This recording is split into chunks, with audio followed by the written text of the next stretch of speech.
Good evening, gentlemen. Today we're going to be talking about the Chinese philosophies during the classical period. The four philosophies we will be focusing on are Confucian, Legalism, Daoism, and Maoism. And the four categories we will be looking at are the views of goodness, view of education, view of governing society, and then the view of a perfect society.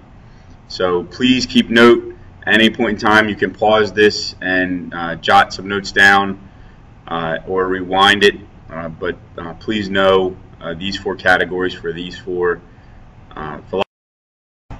Starting off with Confucian philosophy. Confucian idea of goodness is Ren and Yi. Ren is what makes a human human.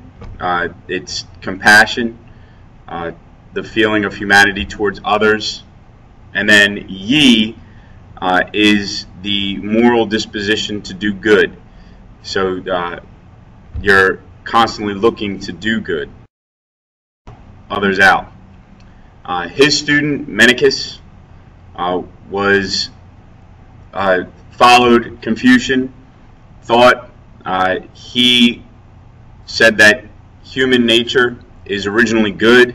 Every person possesses an innate knowledge of good, and that everyone, no matter if you're good or evil, has the consciousness or mind that cannot bear suffering in others. On the flip side, his other student, Sun Tzu, said that in an uncultivated state, human nature tended to evil. So two students with two opposing views on the nature of man, but going along with what Confucian said, that man has that Ren and Yi. All men have that. There he goes. Bye-bye. See you later. Now with education, Confucian education said that since all men are alike, that there should be no class distinction. Everyone should have the ability to learn, has the ability to learn. So the more life experiences one has, the purer one's mind could be, and the greater the truth one would get. So you should use every opportunity to learn, is pretty much what he sees. And he values education. He was a teacher. He believed that the best rulers should be educated. He believed that all men should be educated because with that education and knowledge, you can then make that better decisions and become more virtuous. So he was a firm believer in education and education. Governing society, as stated, he believed in that one virtuous ruler who was educated. As stated above, the ruler's main function in Confucian state was to educate and transform the people.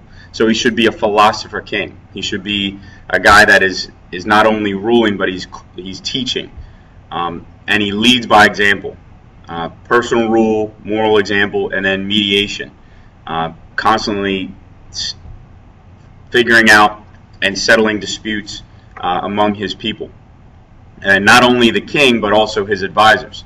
Now, Confucius, the legend was that he could not find a job as an advisor to the king, so he opened up a school, and he put a lot of emphasis on these educated advisors, and that the rulers should listen to his advisors. And then last but not least, his perfect society.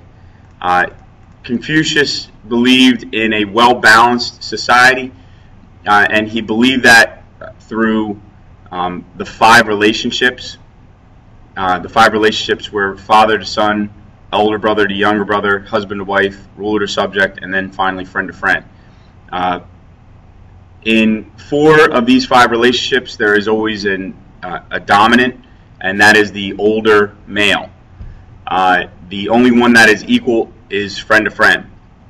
He also believed in filial piety, where you respect your family, you do everything for your family. And then the golden rule.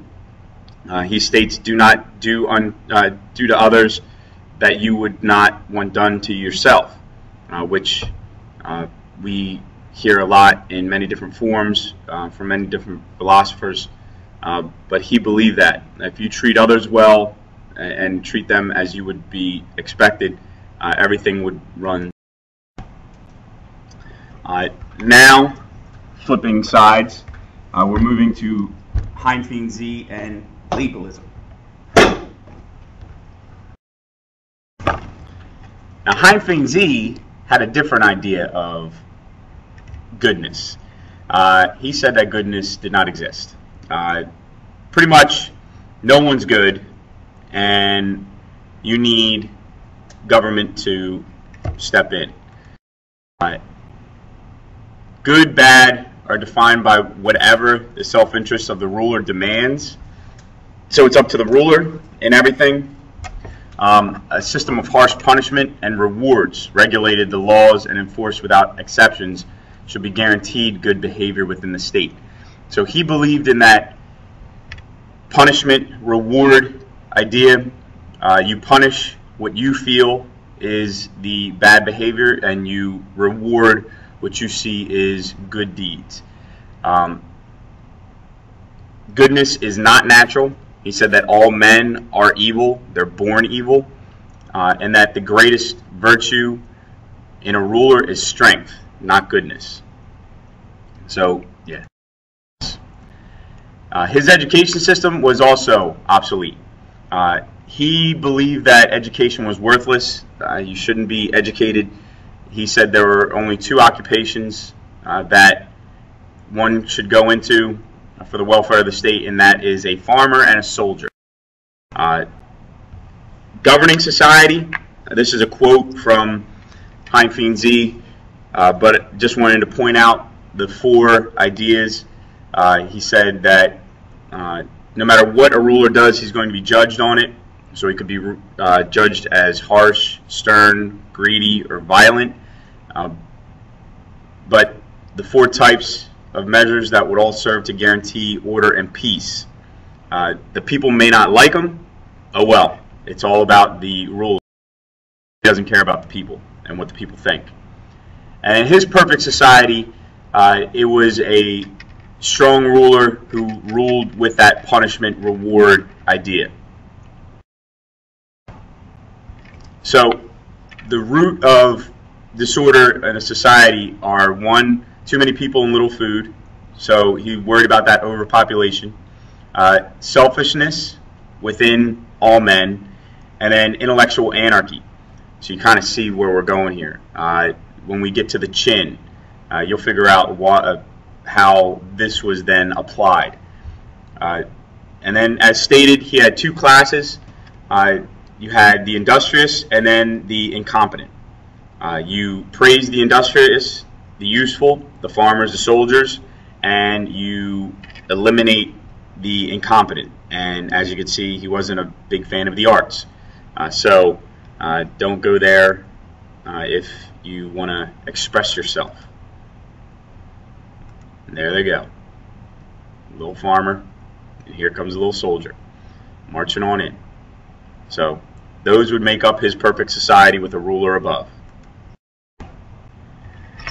Next, moving on, we have Daoism. Daoism, let's see. It's hard to explain Daoism because you have to experience it. Goodness, it's all about harmony. So, as you can see, if a Taoist wants to live well, they should take all their decisions into context of Tao, or the way. trying to see what will fit best with the natural order of things. So it's all about going with the flow, right? Just be the way.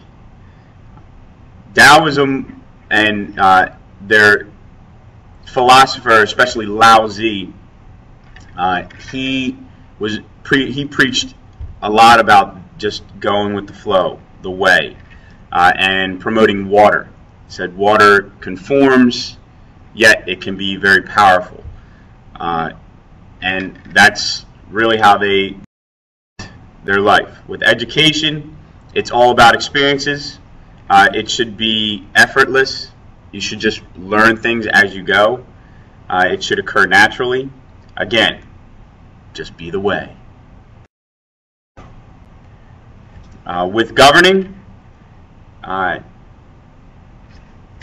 Daoism believes that government is unnatural, that the best government is one that governs the least, and that a ruler should not enforce or make his people do anything that he has not experienced himself. The little quote on the right hand side, you could see about his view of weapons and his view of warfare. So he just believed that everybody should just go with the flow, and if we went with the flow, governing society would be so easy. And then with his perfect society, again, go with the flow. Just be the way. So his whole idea was, in the perfect society, was people looking out for themselves, self-preservation, but at the same time, if you looked out for yourself and also was within harmony with nature, everything else would fall into place, and you would have a well-ordered society. But at the same time, he was more or less just going with that flow. So a well-ordered society to him may be people wanting to get up and work if they feel the need, or people just lounging around next to a little babbling brook because that's what they wanted to do. Hey, and that's okay. Then to Daoism, that's okay. That's a perfect society. And then last, just looking at Maoism, the philosopher Mao Zi, or the inked one. Maybe he had a lot of tattoos. I don't know. But Maoism focused on goodness, but he said that good was whatever produced the greatest well-being among the people. When we move on to the next to the next time periods, you can see how many of these philosophies are tweaked and applied and maybe spring back up again, just in different verbiage. But one of the things with Maoists were they were very well regimented, they were well trained, they were soldiers, they liked order, and during this Warring States period, they believed that an offensive warfare was evil, so you must take a defensive stance. So what they did was they actually ran around and helped these little feudal states that were under attack, helped defend, and they were very good at it. With education, it was all about the person's reasoning, the ability to reason, and then the knowledge of authority. So you should have a good teacher above you. And again, well regimented. The teacher above you should be led by those ethical values of the teachers before them, and then heaven itself. The Maoists were actually very spiritual. The form of education was through argumentation and justification, and these are the three steps for the learning process of argumentation and justification.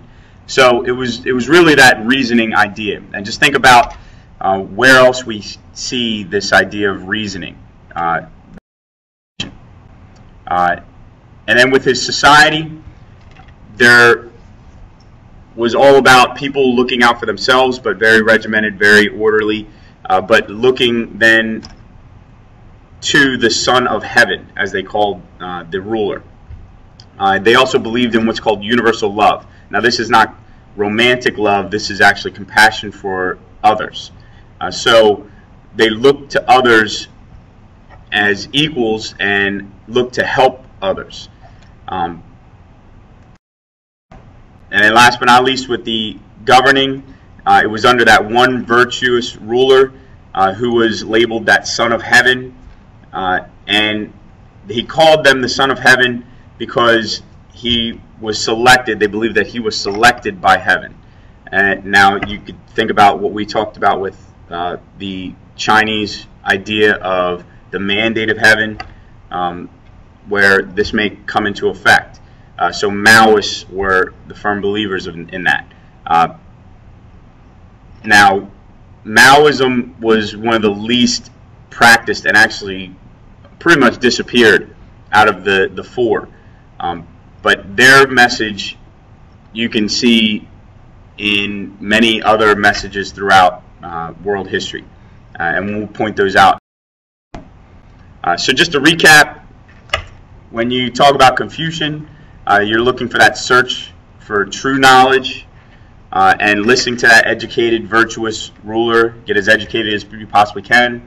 Fei Zi was do what I say or die. Lao Zi or Daoism, they can't really remember what they were saying anyway, so just do your thing. Go with the flow. And then a quote that we may all know and recognize here at Salesianum, but really enforces what the Maoists believe was all love, no fear. Do all things through love. So now that we've covered these guys, you should be able to answer the following question. How would a Confucian, Taoist, Legalist, and Mohist try to end the warring between the feudal states during this warring states period?